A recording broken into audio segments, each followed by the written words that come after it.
ஜெயலலிதா அவர்களுடைய குழந்தைகளுக்கு எழுதி வச்சு நினைச்சிருந்தா எத்தனை ஆயிரம் கோடி சம்பாதிச்சிருக்கலாம். சாகர வரைக்கும் முதலமைச்சராக இருந்தான், தன் உயிர் பிரிகிற வரை இருந்தான்.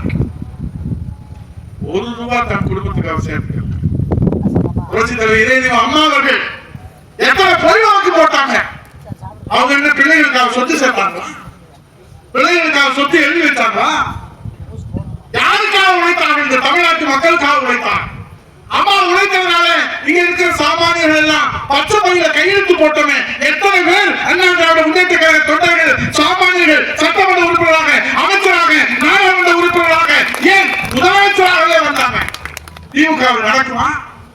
நல்லா தெரிஞ்சுக்கங்க. இன்னைக்கு திமுக அண்ணா அறிவாலயத்தில் இருக்கிற இந்த ட்ரஸ்ட்ல மட்டும் எவ்வளவு தெரியுமா இருக்குது? 80,000 கோடி. வட்டி மட்டும் எவ்வளவு வருது தெரியுமா? யாருக்கு சொந்தம்? திமுக தொண்டர்கள் சொந்தமா? தமிழ்நாட்டு மக்களுக்கு சொந்தமா? அது கருணாநிதி குடும்பத்துக்கு சொந்தம். ஆனா புரட்சி தலைவர் எம்ஜிஆரும் புரட்சி தலைவர் அம்மாவும் இந்த தாய் தமிழ்நாட்டு மக்களுக்காக தன் உயிரை அர்ப்பணித்து உழைத்தாங்களே, ₹1 தன் குடும்பத்துக்கு தன் சொந்தத்துக்கு எழுதி வைக்கணும். அதனாலதான் அவங்க வளர்த்த கட்சி, அவங்க தொடங்கின கட்சி எத்தனை அசுரர்கள் வந்தாலும் அவர்களை தும்சம் செய்து புரட்சி தலைவர் ஐயா எடப்பாடியார் அவர்கள் பழனியிலே குடிகொண்டிருக்கிற பழனிசாமியினுடைய மறு அவதாரமாக பழனிசாமியாக நம்ம இடத்திலே இன்றைக்கு தமிழ்நாட்டு மக்களை மீட்டெடுப்பதற்காக, தமிழ்நாட்டு மக்களை காப்பதற்காக நமக்கு கிடைத்திருக்கிற முருகன் கடவுளுடைய அவதாரமாக புரட்சி தலைவர் ஐயா எடப்பாடியார் இருக்கிறார்.